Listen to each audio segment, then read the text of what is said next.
আচ্ছা, একবার ভাবুন তো, আমরা যখন সারাদিন সোশ্যাল মিডিয়ায় স্ক্রোল করতে থাকি তখন ঠিক কি মনে হয়? মনে হয় না যে অন্যদের জীবনটা কত নিখুঁত আর আমাদের জীবনটা একদম বোরিং, সাধারণ? হ্যাঁ, এটাই হলো আধুনিক জীবনের সবচেয়ে বড় একটা ফাঁদ, তুলনার ফাঁদ। আর আজকের এই আলোচনায় আমরা ঠিক এই বিষয়টা নিয়েই কথা বলবো, একটি কাক আর ময়ূরের খুব দারুণ একটা গল্পের মাধ্যমে। একটুখানি থামুন। আপনি কি জানেন আপনার পড়াশোনা, ক্যারিয়ার আর মানসিক শান্তির সব গোপন সূত্র এখন আপনার হাতের মুঠোয়? পরীক্ষায় টপার হওয়ার ম্যাজিক স্টাডি হ্যাক্স থেকে শুরু করে ডিপ্রেশন মুক্তি, ডার্ক সাইকোলজি আর ছাত্র জীবনে ইনকাম করার 35টিও বেশি লাইফ চেঞ্জিং গাইড নিয়ে আমি তৈরি করেছি আলটিমেট মেগা বান্ডেল।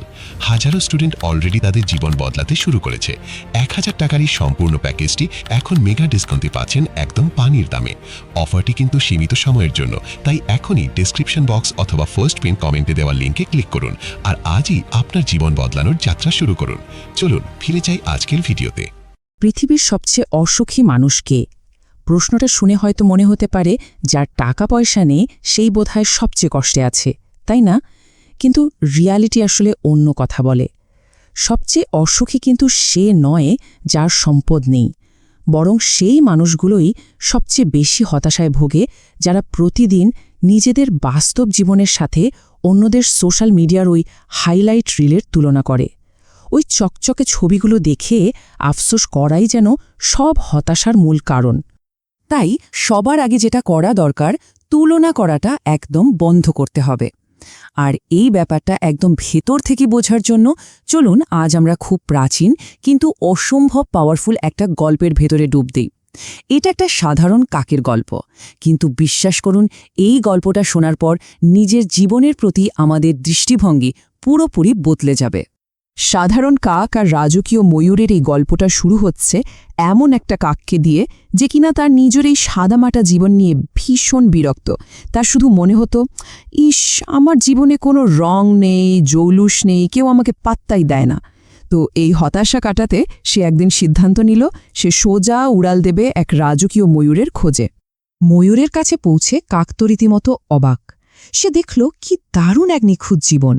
ময়ূর আমাদের গর্বিত জাতীয় পাখি, তাকে এক নজর দেখার জন্য, তার নাচের একটা মাত্র ছবি তোলার জন্য মানুষ ঘণ্টার পর ঘণ্টা অপেক্ষা করছে। তার রূপ, তার পালকের জৌলুসে সবাই জাস্ট মুগ্ধ। কাক ভাবল, আরে এটাই তো চরম সাকসেস, ঠিক যেমনটা আমরা সোশ্যাল মিডিয়ায় কোনো সেলিব্রিটিকে দেখে ভেবে নিই। এই এত জাঁকজমক আর মানুষের ভিড় দেখে কাক পুরোপুরি ইমপ্রেসড হয়ে গেল। সে একটা লম্বা দীর্ঘশ্বাস ফেলে ময়ূরকে বলল, ভাই, তোমার জীবনটাই সেরা, তুমিই মনে হয় পৃথিবীর সবচেয়ে সুখী প্রাণী। কাকের একদম বদ্ধমূল ধারণা ছিল যে এই বাইরে সৌন্দর্য, মানুষের অ্যাটেনশন আর লাইমলাইটে থাকা মানেই হলো জীবনের চূড়ান্ত সুখ। আমরাও কিন্তু অনেক সময় ঠিক এটাই ভাবি, তাই না? কিন্তু নিখুঁত জীবনের আড়ালের কান্নাটা এবার সামনে এলো। কাকের ওই কথাগুলো শুনে ময়ূর কিন্তু আনন্দে নেচে উঠল না, বরং সে অদ্ভুত একটা কাজ করে বসল। সে অঝরে কাঁদতে শুরু করল। হ্যাঁ, একদম হাউমাউ করে কান্না। এই আনএক্সপেক্টেড রিয়াকশনটা আমাদের খুব সিরিয়াস একটা বিষয়ের দিকে আঙুল তুলে দেখায়। বাইরে থেকে যে জীবনটাকে একদম পারফেক্ট মনে হয়, তার ভেতরে যে কত অজানা কষ্ট লুকিয়ে থাকতে পারে তা আমরা টেরই পাই না।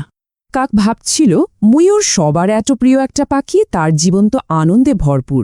কিন্তু ময়ূর শোনালো তার নির্মম বাস্তবতা। সে জানালো তার এই সুন্দর পালকগুলোর জন্যই তাকে প্রতি মুহূর্তে আতঙ্কে থাকতে হয়। শিকারীরা তার এই রূপের লোভে তাকে তাড়া করে আর নির্মমভাবে শরীর থেকে পালকগুলো ছিঁড়ে নেয়। মানে ওই চকচকে খ্যাতির ঠিক পেছনেই লুকিয়ে আছে একটা ভয়াবহ, যন্ত্রণাদায়ক জীবন। আর ঠিক এরপরেই আসল বিরিয়ানি উপলব্ধিটা আসে।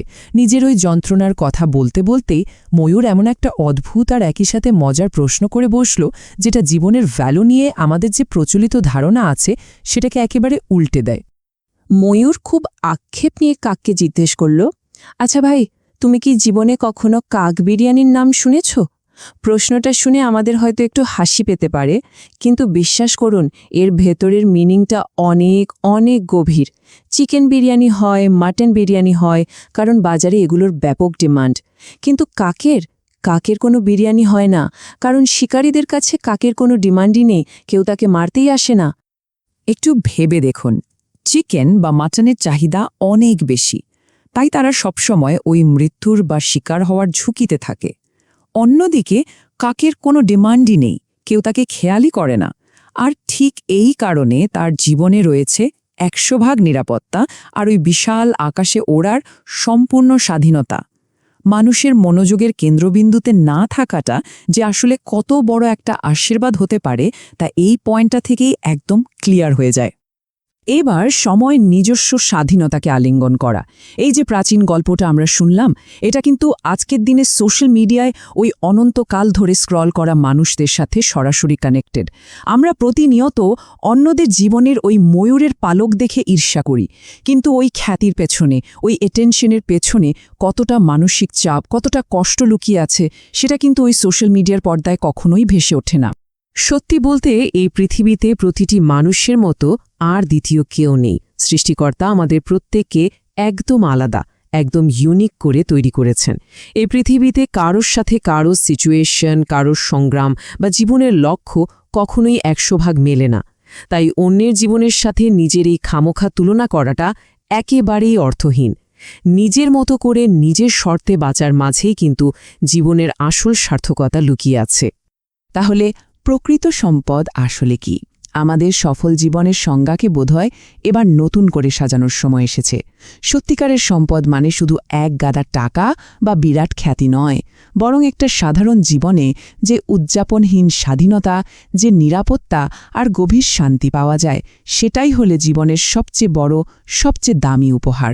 ময়ূরের মতো সারা জীবন আতঙ্কে বাঁচার চেয়ে একটা কাকের মতো ওই মুক্ত আকাশে স্বাধীনভাবে উড়ে বেড়ানো কিন্তু অনেক বেশি মূল্যবান। সবশেষে একটা প্রশ্ন রেখে যাই, সাধারণ হওয়াটাই কি তাহলে আমাদের জীবনের সবচেয়ে বড় সুপার পাওয়ার? প্রতিদিনের এই সাধারণ সাদামাটা জীবনে যে অসাধারণ শান্তি আর স্বাধীনতা লুকিয়ে আছে, তা হয়তো ওই বড় বড় সেলিব্রিটিদের জীবনেও নেই। তাই সোশ্যাল মিডিয়ায় অন্যদের জীবন দেখে নিজেদের বিচার করার ওই পুরনো অভ্যাসটা এবার বাদ দিই। চলুন না আমাদের এই নিজেদের ইউনিক আর দারুণ জীবনটাকে মন থেকে উদযাপন করতে শিখি। কি মনে হয় আপনাদের?